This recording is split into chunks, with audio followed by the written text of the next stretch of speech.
Oh.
Om Shanti Shanti Shanti. Om Shanti Shanti Shanti. Om Shanti Shanti Shanti. Om Shanti Shanti Shanti. Om Shanti Shanti Shanti Shanti Shanti Shanti.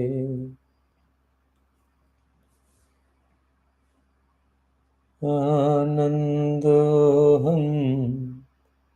Anandoham Anandoham Anandoham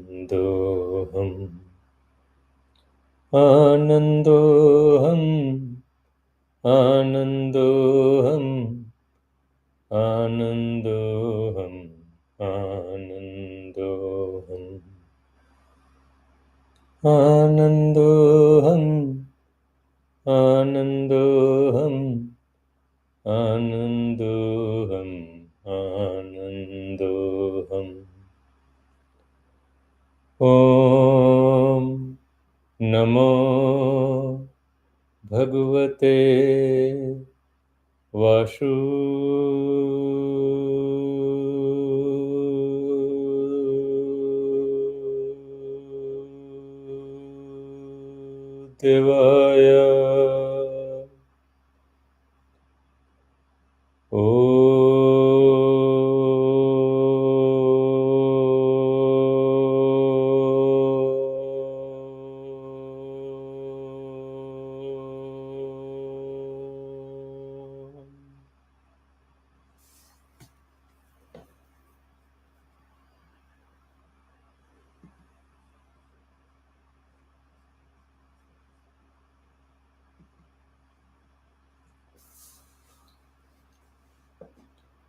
You prepare the soil,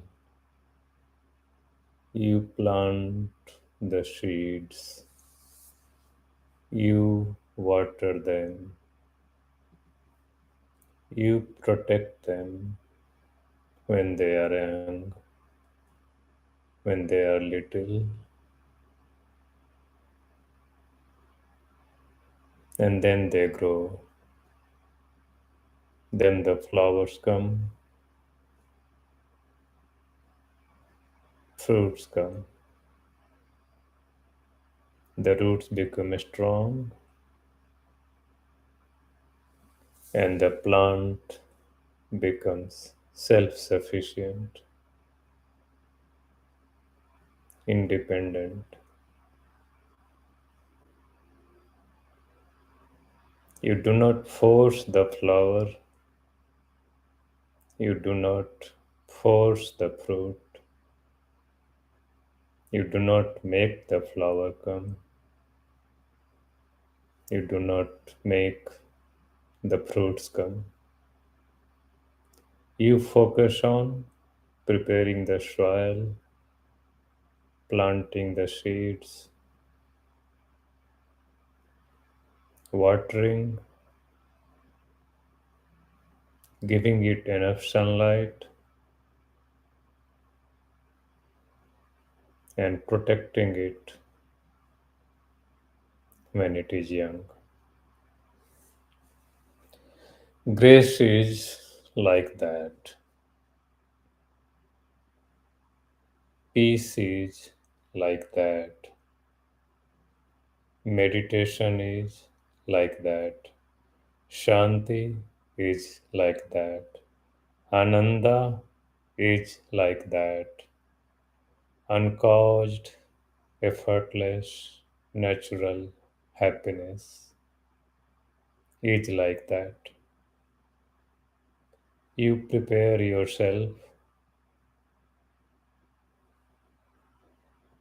you mind your attention, you mind your presence, you mind your consciousness, you mind your action. Shanti comes on its own. Ananda comes on its own. Peace, bliss, joy, happiness comes on its own. It is grace. It is God's gift. It is nature's gift. Universe gift. It is not yours. It is not mine. It is not to be controlled.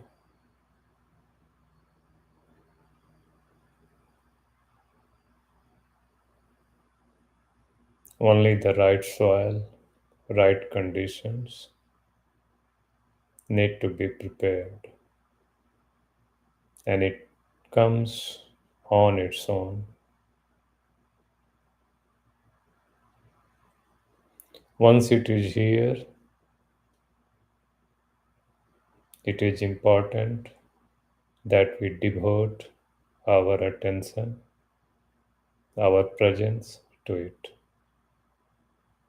It is important that we give it utmost priority, utmost respect, utmost care, love. We cherish it.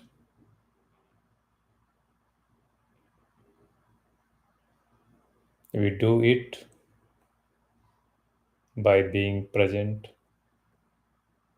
by paying attention to the present moment, present experience, surrounding, body. We do it by forgiving each and everything, for each and everything.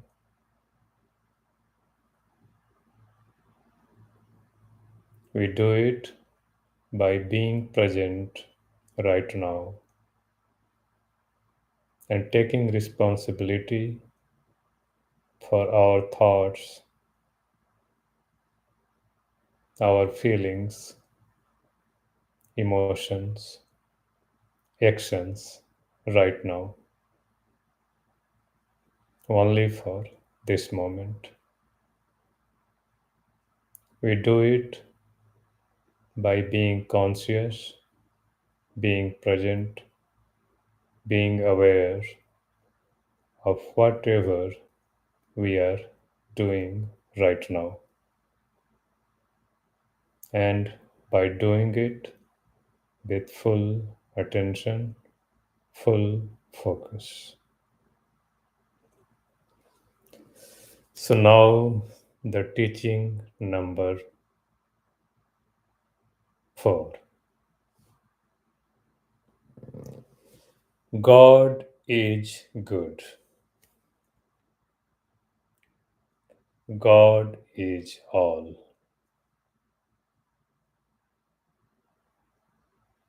The God alone is the reality. The God alone is the ultimate reality. God alone is the true power. God alone has true existence. God alone is master of each and everything, doer of each and everything, and ultimate reality of everything that exists. What happens is God's will alone. No one, nothing has any power to do anything. We are dependent on God for the very air that we breathe and for the lungs that helps us breathe. God's power, God will, God's wisdom, God knowledge, God's intelligence alone is real. That alone matters. God is all, God is good. What happens is God's will. God is good, God's will is good. What happened was God's will. God's will is good. God alone is the true judge, true decider of what should happen, what should not happen, and what should have happened, and what should not have happened. God alone has true intelligence, true knowledge. What happened was God's will. God's will is good. What will happen is God's will. God's will is good. It is by God's grace, it is by God's mercy that I am alive. It is by God's blessing that I have air to breathe, eyes to see, ears to hear, brain to think. It is by God's grace that my heart beats, my blood flows. My only job, my only duty, my only responsibility is to see everything this way. Whatever happens is God's will. God will is good. Whatever happened because of God's will is good. Not seeing it this way is a crime. It is ignorance. It is unwise. It is unintelligent. Why, when I'm unable to say it this way, my psychological suffering, my psychological pain is guaranteed. No excuses, no exceptions. This is the rule. Either I align with God's will or I suffer.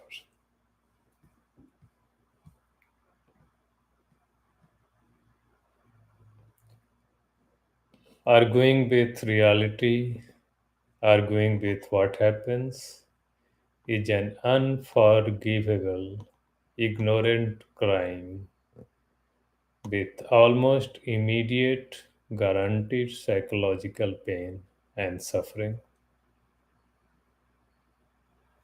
Doing so is like opposing the God's rule. It is like opposing the God's kingdom. The ego, the false sense of independent existence, The false sense of I that is unaware of its dependence on God, dependence on air, dependence on body, all of which run by God's grace only. This ego, this false sense, opposes God's kingdom, opposes reality out of its arrogance, ignorance, addiction, unconsciousness, because of habit, because of addiction, because of not being truly awake, not being truly present. And whenever it does that, it almost immediately suffers. There is no exception to this rule. When I oppose the present reality, my suffering is almost immediately guaranteed. In order to understand that, no esoteric idea of God is necessary. We do not need to study a spiritual or religious text to understand what God is. Understanding the reality, understanding the wind, understanding the rain, the trees, the mountains, our own existence, the sky, the cloud, the rivers, the ocean, the galaxies, the stars, moon, sun is enough. It is the power by which all this came into existence. It is the power that is running my cell division, my immune system, my digestion. It is the power by which I can think. It is the power by which I can speak. It is the reality. It is the true power, true reason, true source of everything that exists. This is God. God is good.